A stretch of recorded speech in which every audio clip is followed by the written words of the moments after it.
why should you read science fiction? Maybe you're somebody who doesn't read enough, or maybe you're somebody who reads a lot.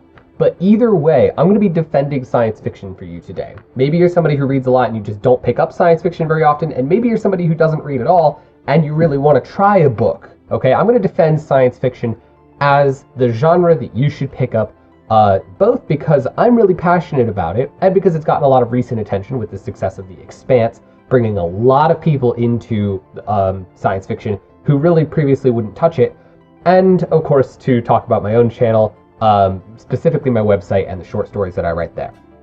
So, with no further ado, let's get into this. So first off, science fiction, to define it simply, is literature that is written that details a significant scientific or social or environmental change in the future. Future being a time that does not exist now. Doesn't literally have to be in the future, but it's one really big scientific or social change. Usually this depicts technology being used in a different way, and that technology somehow affects society. Okay, but it doesn't have to be in the future. For example, science fiction stories that were written a long time ago, like Jules Verne's 20,000 Leagues Under the Sea, written in 1870, that is still science fiction, even though nothing in it today is amazing, in the sense that, everything in it already exists. However, in 1870, Jules Verne depicted the exploits and technology of a nuclear-powered submarine, which wouldn't be invented for another 100 years. He based his story on technology that theoretically existed, and he thought, how would it affect people? What if somebody had the opportunity to live their entire life under the ocean? What could that do to them? And so Captain Nemo, with his ship, boat, he hides the boat underneath the ocean, away from society, and builds his own tiny utopia in that ship. That is science fiction. Even though there's no technology in that story anymore that is fantastical, the story is still science fiction. And today, there are even authors who go so far as to write an alternate history so that the story can take place now, or even in the recent past, but it's still science fiction. There's an example of this. I think it's... There you are. Never Let Me Go by Kazuo Ishiguro is probably one of the most fantastic examples of an alternate history science fiction novel. Almost none of the technology in here is actually science fiction. There's only one kind of important science fiction technology that exists, but that technology does exist today. It's just not being used en masse. I'm not going to really spoil anything, but this is a heartbreaking and incredibly challenging, not challenging hard to read, but like challenging emotionally book that is right in the science fiction genre. If you liked The Notebook, and you don't want to like dive into science fiction, but you're a sucker for romance that'll make you cry, Never Let Me Go by Kazuo Ishiguro. I cannot recommend this one enough. Just plop that on top of the stack of books I have for later in the video. Now, you might be thinking to yourself, oh yeah, I read lots of science fiction, or I like science fiction like Star Wars. And a lot of people are going to tell you that Star Wars is actually fantasy. And actually, even back here in my own personal library, I have science fiction and fantasy on the same card. So, so what I'm about to say will sound very hypocritical, but science fiction and fantasy are two very, very different things, and I do want to draw a line in the sand somewhere. However, lots of people have tried to draw a line in the sand and have failed, utterly and spectacularly. So instead, I'm just going to offer you a couple of quick definitions that are just quotes from people, from science fiction authors, and you can decide from there where you want to draw the line, okay? I personally will draw the line somewhere, and it may look a little different than where you draw it. But here's a couple of quotes that I really like. First, this is from Arthur C. Clarke. He says that science fiction is something that could happen, but usually you wouldn't want it to.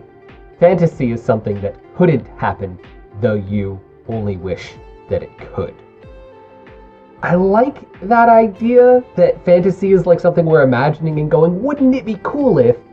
But I also feel that way about Star Trek. I also feel like, wouldn't it be cool if we could visit the stars and communicate with other alien species? So that definition doesn't really work very well. It works only if you only read fantasy that's lighthearted and fun.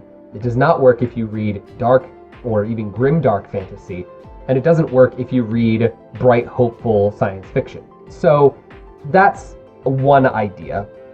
Another slightly more nebulous quote that I enjoy is Ray Bradbury. Science fiction balances you on the cliff, fantasy shoves you off. I like that because it gives you more about the feeling of reading science fiction versus fantasy. Reading science fiction often feels like you're balancing on this precipice, and if you're not careful, you're going to end up falling into that world. Whereas fantasy, you are just in it. You completely lose yourself in that world, and you don't mind if you fall off because it can't touch you, it can't hurt you, it's not real. So those are kind of nice. But my personal favorite quote, and I think to me, this is the single largest definition that works more often than not. I have not been able to find this quote online. I don't know who said it. I searched a little bit and was unable to find it. I might be quoting it wrong, but essentially, the quote goes like, "Science fiction seeks to make the fantastic mundane, and fantasy seeks to make the mundane fantastic."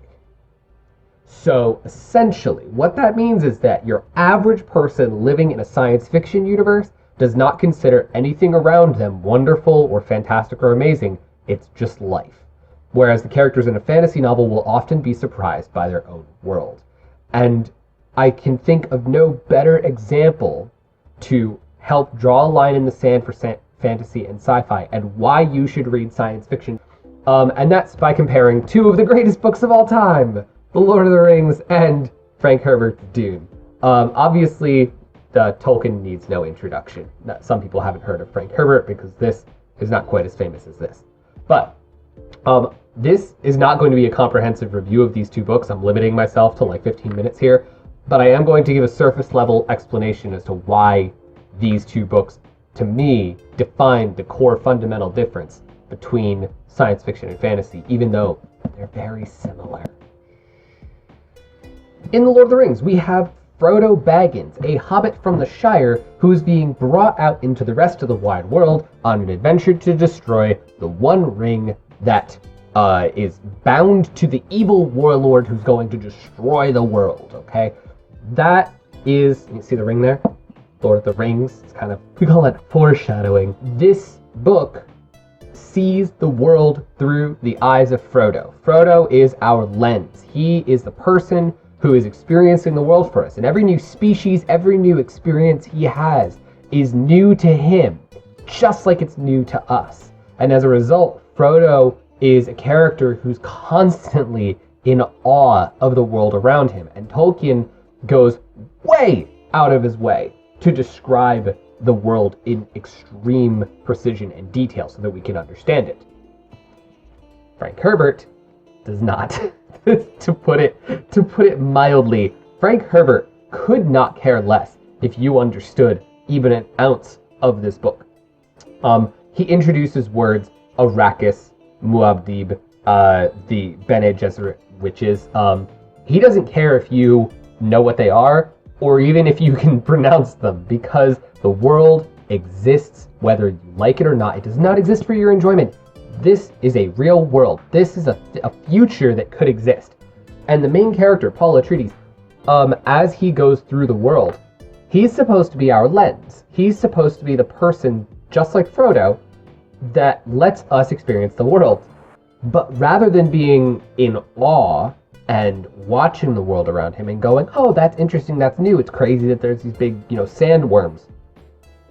That's not at all what happens. Instead, he treats the world like any other, experience, and it's his lack of understanding of the world. It's his and his father's lack of understanding of Dune, Arrakis, that actually get them into trouble and cause the entire main plot of the story to happen. It's actually our main character's complete and utter ignorance of the world around them that causes them to fall into the challenges that they experience throughout the story.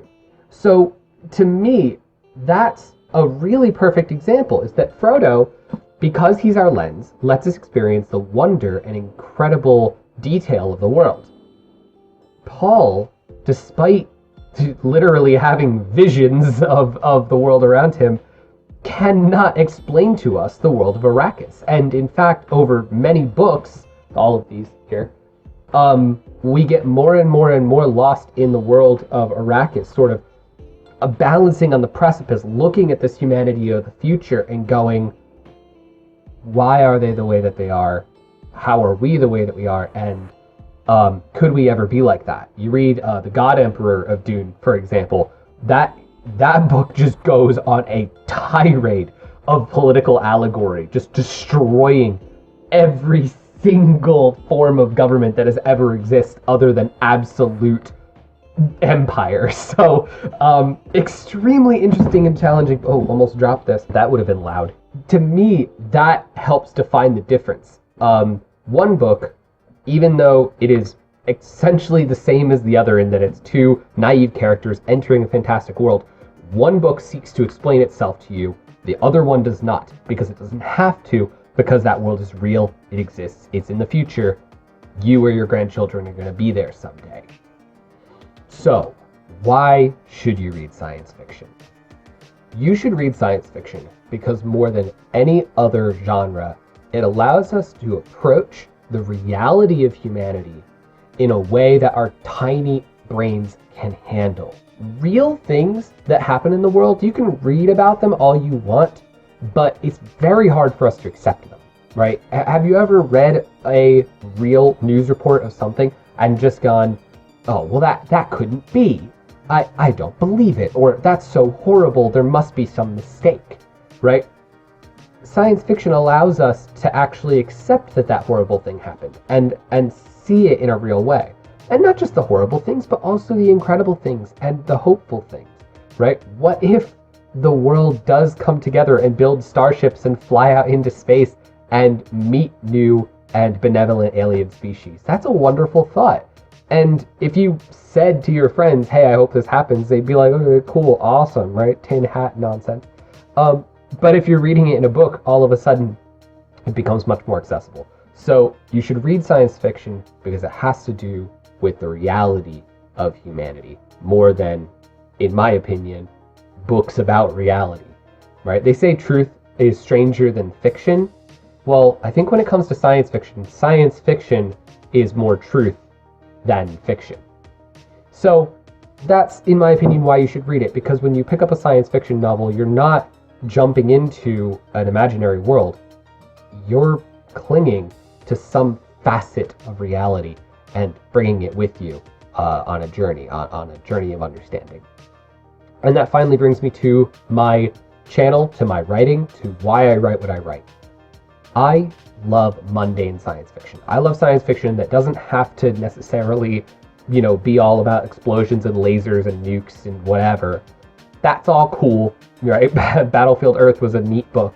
But in the end, I think I appreciate the science fiction that just presents people and presents their daily lives in a new way. And that's what I strive to write. I strive to write science fiction that you can believe. Science fiction that maybe already does exist. If you read my story, Why Not Zilch, that's based on the real concept of fair trade goods. So if you read that story and think about, what it's presenting to you in a very, raw and bare way, it's really just the same thing that's happening all over the world today with our fair trade and us thinking about where we get all of our resources, whether they're renewable or not, and thinking about humanity as a renewable resource. So that's why I write what I write, and that's why, in my opinion, you should read science fiction. You should pick up a short story today and just have a go at it. And you know what? If you don't like it, then cool. You always have fantasy to fall back on. Thank you for watching. This has been Rando Lando, and I'll see you next time.